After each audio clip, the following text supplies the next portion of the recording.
દ્વારકા જિલ્લામાં મીઠાપુર સ્થિત Tata chemicals company સામે પર્યાવરણ પ્રદૂષણના મુદ્દે વિરોધ વધતો જઈ રહ્યો છે. દેવપરા ગામના એક જાગૃત નાગરિક દેવરામ વાલા દ્વારા દ્વારકા પ્રાંત કચેરી બહાર અન્નજળનો ત્યાગ કરીને ઉપવાસ આંદોલન શરૂ કરવામાં આવ્યું છે. છેલ્લા 5 દિવસથી તેઓ ઉપવાસ પર બેસીને કંપની સામે કાર્યવાહી કરવાની માંગ કરી રહ્યા છે. દેવપરા ગામના દેવરામ વાલા દ્વારા શરૂ કરાયેલા આ ઉપવાસ આંદોલનનું મુખ્ય કારણ મીઠાપુરની ટાટા કેમિકલ્સ કંપની દ્વારા દરિયામાં ઝેરી કેમિકલ્સ ઠાલવવાના આક્ષેપો છે. સ્થાનિક લોકોના જણાવ્યા મુજબ આ કારણે દરિયાઈ જીવસૃષ્ટિ પર ગંભીર અસર પડી રહી છે અને પર્યાવરણને પણ ભારે નુકસાન થઈ રહ્યું છે. સ્થાનિક જાગૃત નાગરિકો દ્વારા વર્ષોથી ટાટા કેમિકલ્સના પ્રદૂષણ મુદ્દે કાયદાકીય લડત પણ ચલાવવામાં આવી રહી છે. તેમ છતાં યોગ્ય પગલાં ન લેવાતા હવે લોકોમાં ભારે રોષ જોવા મળી રહ્યો છે. આ દરમિયાન દેવરામ વાલાની ઉપવાસ છાવણીની દ્વારકા જિલ્લા કોંગ્રેસ પ્રમુખ પાલ આંબલિયાએ મુલાકાત લીધી હતી અને તેમની માંગણીઓ અંગે માહિતી મેળવી હતી.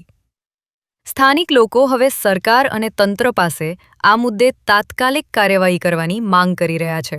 ટાટા કેમિકલ દ્વારા જે ઝેરી કચરો ઓખાના દરિયામાં ઠલવવામાં આવે છે એની વિરુદ્ધ દેવરામભાઈ વાલા સતત લડાઈ કરે છે અને એ લડાઈના ફળ સ્વરૂપે સરકારે એમને કાગળ આપ્યો છે ઉપવાસમાં બેઠા પછી કે 58 વખત પોલ્યુશન કંટ્રોલ બોર્ડે ત્યાં મુલાકાત લીધી અને એમાં જે એણે કારણદર્શક નોટિસ 4 વખત ટાટા કંપનીને આપી છે, 6 વખત નોટિસ ઓફ ડાયરેક્શન તથા 1 વખત કોલ્ડ સ્ટોરેજ યાર્ડને બંધ કરવાની પણ નોટિસ આપી છે. તો મારો સવાલ એ છે કે જો 4 વખત 6 વખત નોટિસો ને આ ડાયરેક્શનમાં ને જવું પડતું હોય તો એ નોટિસો પછી એ ઝેરી કેમિકલ કચરો શા માટે છોડી શકે છે?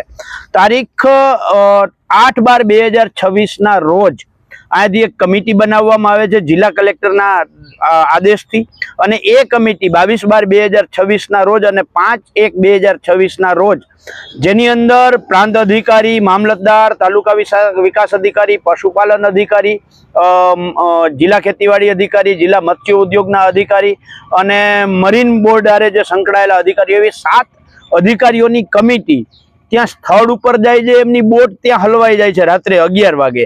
એ વિડીયો પણ બધાએ જોયા છે. હવે એ જે બોટ હલવાણી છે એ કેમિકલ કચરામાં હલવાણી છે, પણ તેમ છતાંય આજની તારીખમાં એટલે કે તારીખ 5/1/2026 થી લઈને આજની તારીખમાં એનો રિપોર્ટ આવ્યો નથી અને આ કાગળ દેવરામભાઈને ગઈકાલે આપીને ગયા ને એવું કહ્યું કે આ રિપોર્ટ આવશે ને પછી કાર્યવાહી થાય, ત્યાં સુધી તમે ઉપવાસમાંથી ઊભા થઈ જાઓ. અરે ભાઈ, આટલો ઝેરી કેમિકલ કચરો ઠાલવવામાં આવે છે અને તમે 2 મહિના સુધી રિપોર્ટ નથી આપતા અને દેવરામભાઈને સમજાવો છો. તમે હાથ અધિકારીઓ, જિલ્લાના મુખ્ય અધિકારીઓ, ત્યાં જઈને સર્વે કરો છો તો સર્વેનો રિપોર્ટ શું આવ્યો એ જ લોકોને જાણવું છે. અને આ માત્ર દેવરામભાઈનો પ્રશ્ન નથી, આ લગભગ 12 થી 15 ગામો જે છે આ ઝેરી કેમિકલ કચરાનો ભોગ બન્યો છે. દરિયામાં જીવસૃષ્ટિ ભોગ બને છે, માછીમારો ભોગ બને છે. આ બધા જ ગામોના જે છે ત્યાં તમે જઈને જોશો તો દરેક ગામમાં ચામડીના રોગો, કેન્સરના રોગો થયા છે. લોકોના આરોગ્ય સાથે ડાયરેક્ટ ચેડા થાય છે. એટલે સરકારશ્રીને નમ્ર નિવેદન છે કે આ પોલ્યુશન કંટ્રોલ બોર્ડ જે હપ્તાખોર બોર્ડ છે એમની ઉપર તાત્કાલિક એક્શન લેવામાં આવે અને આ ટાટા કંપની જે કેમિકલ કચરો છોડે છે એને રોકવામાં આવે. હું દેવરામભાઈ વાલાભાઈ, દેવપરા ગામનો રહેવાસી.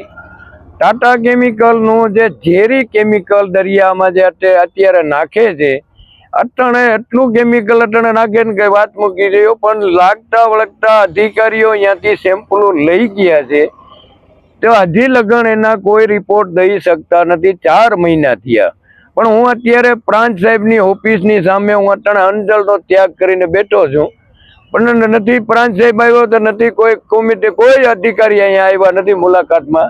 ડોક્ટરો હજી મેડિકલ કરવા નથી આવ્યા.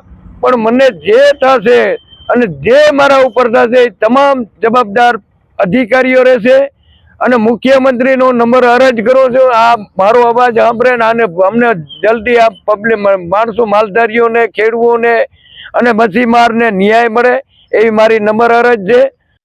AV48 ન્યૂઝ ગુજરાત સાથે ધર્મેશ ઉપાધ્યાય, દ્વારકા.